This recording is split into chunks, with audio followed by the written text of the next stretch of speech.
Welcome to the Reciprocity podcast with AG. Your host is Andrew Godomsky, and the show is a compilation of shared thoughts and experiences that impact lives with grace and authenticity. AG spent 15 years residing as an interim workforce analyst for Fortune 500 employers who provide financial and/or healthcare services, supply chain access, or consumer basic needs. In 2022, he swore an oath to support and defend the Constitution of the United States against all enemies, foreign and domestic, and faithfully discharge his duties in the coveted role of a senior operations research analyst.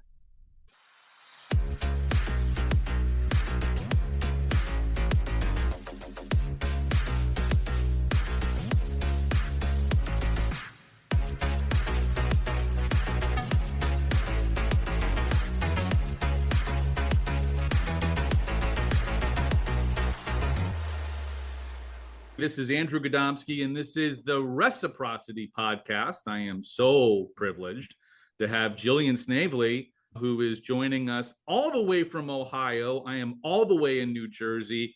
We are only hundreds of miles away, but it feels like 10,000. We've known each other a long time. Welcome to the show, Jillian.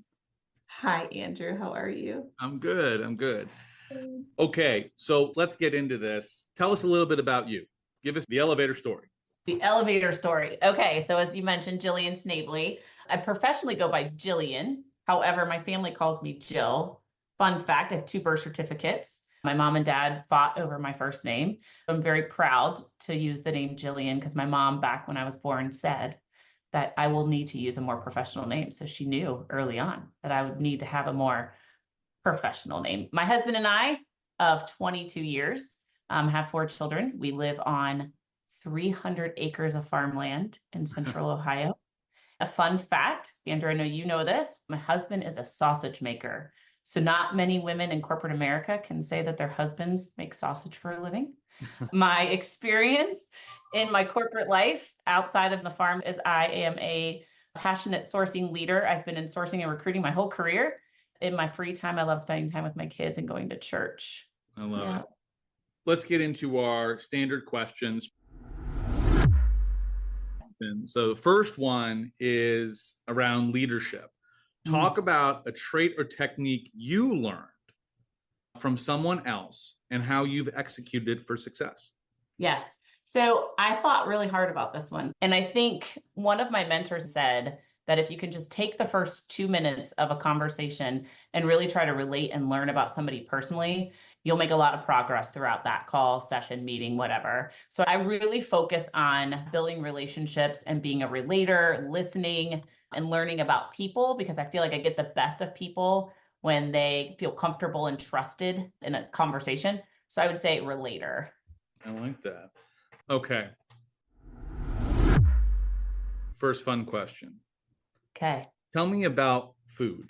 And specifically, I want to know about a food that you make or you buy for others that you think makes them feel love from you. Now, at the same time, you could have received something like that made you feel love from them. What's that? I mentioned my husband's a sausage maker. I love to gift charcuterie boards. I love to make them. I have the product right here in my front yard. Convenient. I have done a multitude of charcuterie boards. I actually did a 350-person wedding a couple months back, and that was my gift to them. You can imagine that in today's world, it's expensive to do those kinds of things. And this young couple in their early 20s, getting married very early, I gifted them this beautiful 350-person charcuterie tables. I did 3 tables. It fulfilled me in so many ways because I was able to gift them that, to see the people and their guests enjoy it so much, and for them to get those compliments was super cool. I love that. I think that is fantastic, right? Not just the results of your friend, but of their relationships. That's so powerful. And you know that every charcuterie board is not the same. Each one has a unique way of designing it and building it. What type of food and cheeses do I put on it? And so it's my gift and art of the work, and it's special to them because you can't repeat it. That's fair. I love it. Let's talk about mental focus. Everyone's got a different way of doing it. Whew. Your time is split a lot of different ways. How do you keep focus at work? And do you have a model for it? Where Yeah. did it come from? Yeah. I feel, and I could probably relate to a lot of people, I think this is never perfect for any of us. I think it's something we constantly are working on. I personally am every day. I feel like it changes every month depending on the season. So when it's nice out in Ohio, I like to get out and take a walk for a quick 10 minutes on the farm, which is very fulfilling. But in the wintertime, it's hard to find that. And so typically for me, where I find rest in my brain and stepping away from work is with my kids. So when they get home from school, I like to take a quick 15 minutes just to hear about their day, kind of step away from the job. I guess it depends on the season.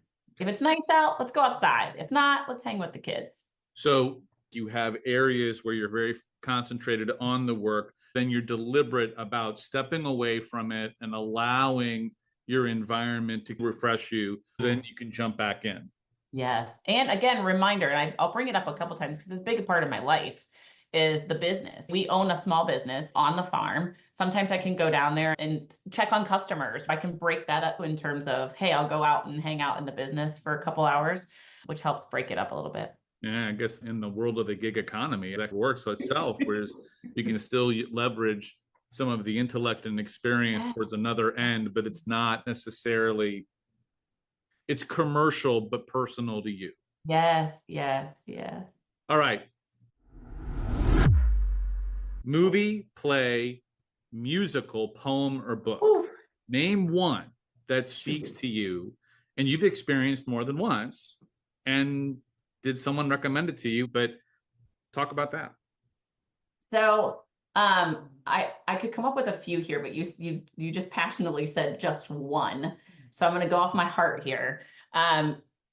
Marriage is difficult and challenging. Most recently, my husband and I did a 33-day prayer retreat together. Wow. It was a book that we did, and it was very influential in our time of our life. This was just a couple months ago. So I would say that's my favorite book right now. It was gifted to me by a friend. We often talk about the challenges in our relationships and how it's hard with having 4 children to balance and make sure that we keep our core marriage at the priority. So it was really cool. It was 33 days together, and we got to pray together and just spend time talking and dedicating time for each other, which I think is important for those that are struggling in a relationship or finding time to make sure that they prioritize. That was really helpful for us. What's the name of the book? And if you have the author? So I don't have the author, but it's 33 Days of Married Saints. It's all around the faith and how people from many generations ago focused on their marriages. Love that. I did not expect, I'm expecting all kinds of things from the season, right? Yeah. And so far, it's been a wide variety, which is actually one of the funnest questions related to that. Okay, back to business. Yeah. So we all hear this. All of a sudden, oh my God, a board member, a customer, one of my team have come to me and say, you got to tell me about this. Yep. So when you have little time to do it, yes, how do you prepare and how do you get that audience to know your story that you want to tell and really get a good response or lean in?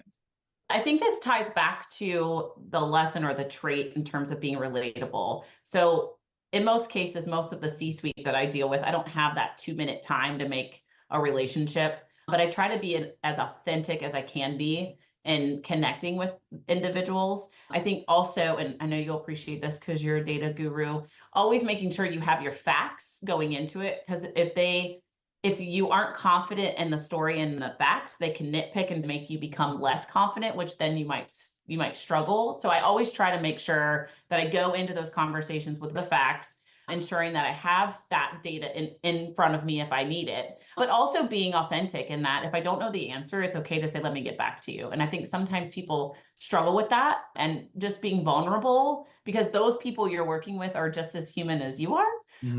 So allowing that ability to just say, I don't know the answer to that, let me come back to you. Yeah, I relate to the, I don't know, we'll get back to you. I tend to get questions after a hearing that I'm not at. Like Andrew, they asked this question, go find the answer. For those of you who know what I do. Yeah.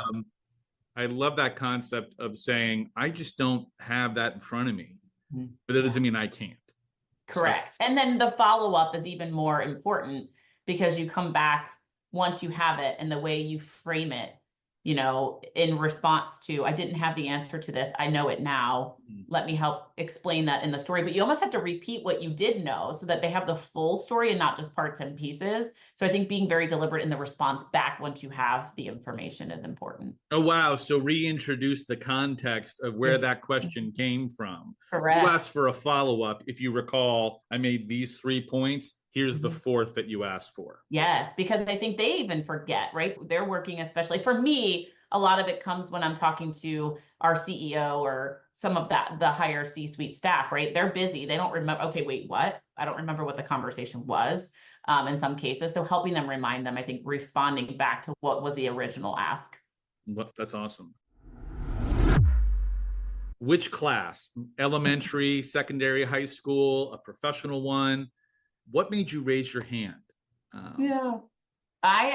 This is interesting. I'm going back to elementary. I remember when my parents would get the report card or go in for teacher conferences, and I was always too social. Jill, because they called me Jill at that point, is always talking, always has a question, always has a comment. And now as I look back into my professional career, it's very clear again that it's about relationship building and the connectedness that I thrive off. I want to be engaged in the conversation. I'm here for a reason and I want to be a part of it. Mm-hmm. And so it's been a journey to see that happen, right? Like going back to saying I was too social in school, or I wouldn't know when to not raise my hand or not make a comment. But now to see that now it's being very intentional in those conversations and being present and knowing that I'm trying to learn from that conversation. I can see why that was. Right. Okay. Yeah, I can relate to that a bit in that I've got a meeting coming up and it's one of these things that I know a lot about, but I'm not the person who's briefing. And I literally have to sit with my hands crossed and say nothing. One of the nice things I do is when I do that, I can squeeze my hands as much as I want and nobody knows that I'm doing it. Yeah. Right? I love the participating versus the listening, but then the listening so you can participate. That's fantastic. I like that wisdom. Yeah. Community versus conflict. You got to pick one. How do you create community amongst a team, or how do you diffuse conflict to strengthen connectiveness?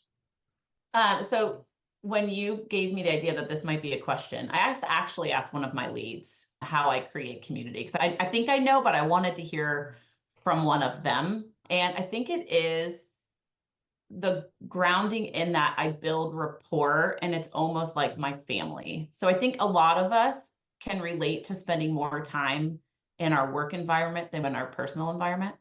And I work really hard to want to understand the interworkings of my people and the people around me and what they're experiencing at home and how it might reflect in their work or impact their work. And so building that rapport and that community of friendship and family, but then also being able to drive and get to outcomes and to be effective leaders or be effective employees. I think people are passionate to want to do that because they feel connected to me personally.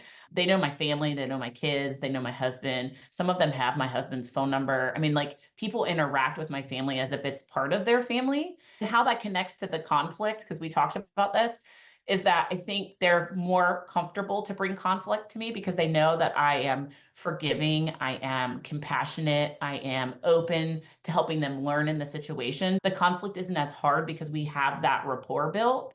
And a lot of the people who work for me have worked with me for many years. I think it's because there's that culture of we're a family.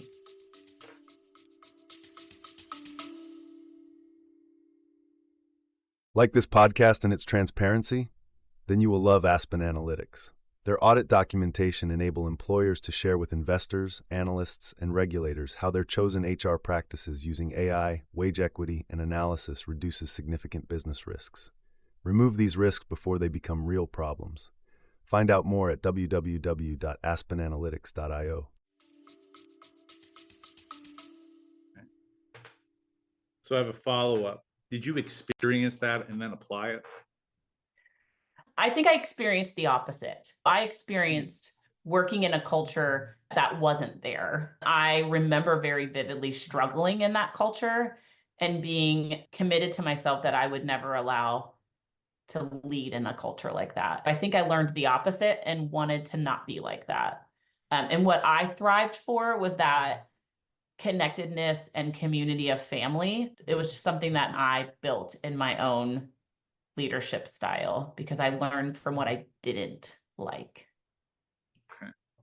That might be your quote right there. Yeah, sure. Great. What type or specific technology do you think will be retired almost completely? It could be anything. This doesn't have to be AI, talent acquisition, blah, blah, blah related. Healthcare, construction, communication type, whatever. What's going to go away? So if I look at this more at a personal level, I think text messaging could be different or could go away or could be done more automatically. And I struggle with that because I think about, again, I've said it multiple times, I'm more human to human relationship building.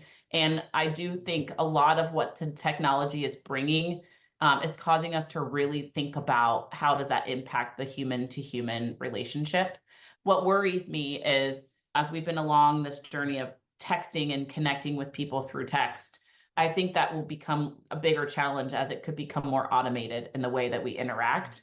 And so I think that's one of my thoughts in terms of technology.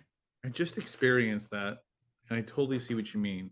It's almost like when you're doing texts and there's an auto response generated based on the incoming, and so you just hit the button. That's already automated. That's make a choice based on what we gave you. Then the next question is, based on the responses I've given previously, does it just automatically do it? Oh, wow. I like that. It's, okay. Yeah. My brain's, okay. So now I got to stew on that one a little bit. So thank you for making my weekend easy here. Yeah. We talked a little bit about focus earlier. Let's talk work-life balance. How have you helped another colleague who's been struggling with that? Not yourself, but somebody else. Yeah, sure. So I think a lot of people are personally struggling with this right now. This is probably one of the hardest things. We had a session yesterday with Joey Hubbard at Thrive, who is phenomenal speaking on these topics. And I think one employee has gone through a lot of struggle with losing loved ones and trying to figure out how to make time to grieve and to make time to leave work to the side. And so I constantly am telling her, remember, we're not curing cancer here, right? Like there in our career, there's a lot of ways that you can delegate work. There's a lot of ways you can set boundaries. And so really making sure that people take the time to, whether it's grieve, whether to balance, and to understand that it's okay to be okay not being 100%, right? And that allowing you to use your resources that can help you get your work done so you don't feel like you're not doing anything, but you don't feel like you have to give 100%. And that's hard. It is hard. And it's a part of exposing, it's voluntarily being vulnerable and then telling someone around it. I got a really interesting story. I was at this conference and I talked about getting my graduate degree and how unbelievably hard it was. I started crying in front of like 60 people. And someone came up to me and said, I never knew you could be that vulnerable. I think that's hard for people is to, and it's there's that humanity, right? It's because we all have that ability. We all are vulnerable, but it's breaking down. So sometimes I think that wall gets there and we're afraid to, we put it up because we think we need to, rather than realize that what might make us the most human or part of being human is this idea of our vulnerability won't be automated. Yeah. Right. Well, I think our people want so much, at least my experience, my leaders under me want so much to feel like they can take things on for me and allow me that space to do that. So I think it's also teaching people it's okay if you ask for help. People actually want to help you. They're just waiting for you to ask. In those moments of time where you need to balance, ask, because people want to help you. They want to be engaged. They want to support. We often take so much on ourselves because we feel like that's going to give us career growth. That's going to give us all these accolades. But at the end, it's actually those who provide and ask for help actually grow better than those who don't.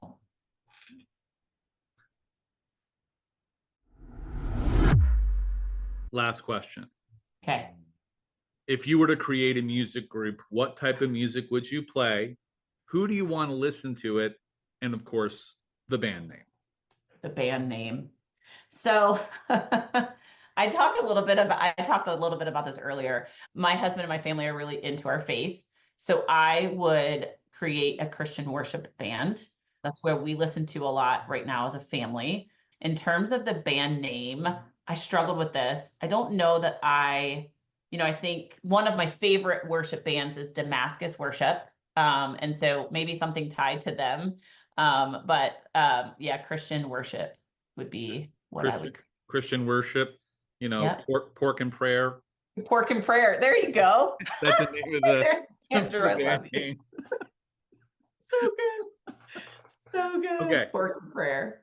All right.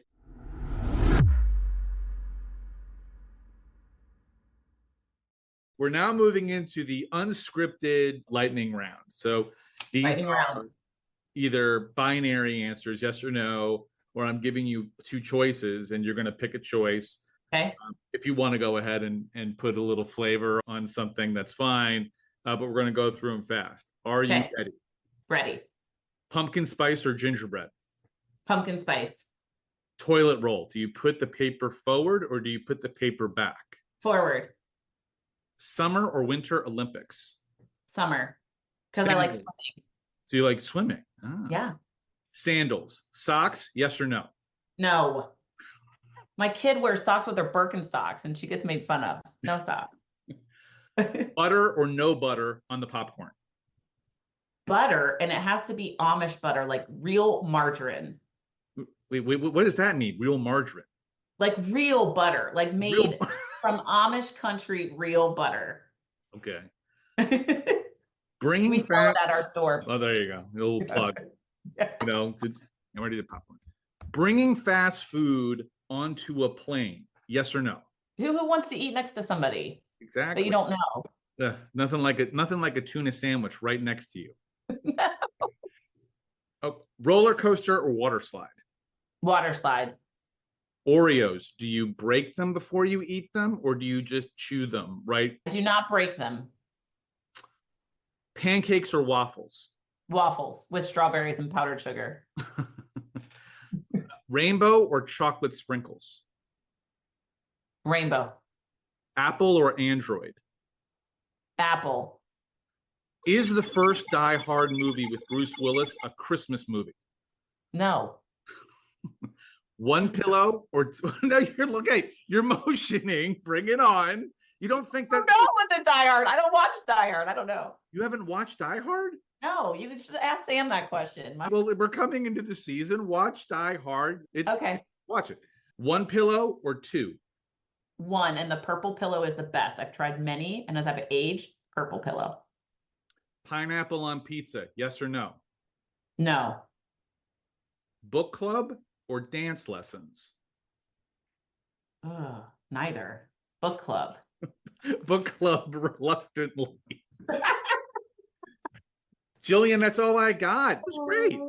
Can we do it again? Yeah, we can do it again. We can have you on the next season with brand new questions and everything else. Good. Did you want to say anything to the audience as a final thought?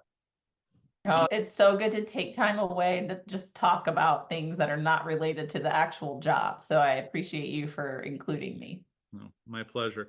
So everybody, on behalf of Jillian Snavely and myself, I thank you for joining the Reciprocity podcast. We will see you next time. Bye-bye.